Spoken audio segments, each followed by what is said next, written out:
Turismo, territorio, arte e cultura, un rapporto sempre più stretto, tanto che con 14.222 voti il Museo Gipsoteca di Possagno si è aggiudicato il contest promosso da Volotea, sbaragliando la concorrenza di altri 3 progetti made in Veneto che riguardano Villa Pisani a Stra, la Biblioteca Capitolare di Verona e uno studio promosso dalla Camera di Commercio veronese inerente all'inclusività. Beh, Sindaco, mai come in questo momento un intero territorio ha fatto rete.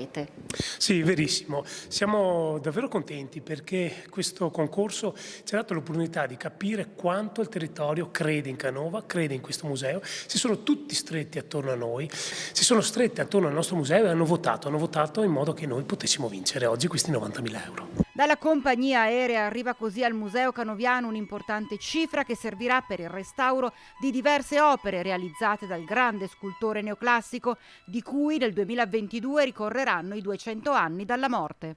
Questi 90.000 euro saranno volti al restauro dei 34 bozzetti in argilla che Canova ha realizzato e anche al recupero di 3 opere in gesso danneggiate durante la Prima Guerra Mondiale. In particolar modo mi soffermo sul lavoro che verrà svolto sui bozzetti, perché ci sarà il restauro, ma prima di questo verranno fatte delle indagini scientifiche. Possagno è stata, da parte di quelli che l'hanno indicato, la scelta più felice e per noi anche quella più vantaggiosa, perché il finanziamento di 90.000 euro è certamente una misura di un premio ragguardevole e dignitoso, quindi da ogni punto di vista mi pare un'iniziativa lodevole. Anche coloro che probabilmente non hanno mai sentito parlare della Gipsoteca ne vengono a conoscenza. Confesso che io stessa, prima di iniziare questa attività, non ero a conoscenza di questo magnifico museo ed è un vero peccato, per cui siamo contenti di essere riusciti anche a far conoscere un po' ovunque nel mondo questo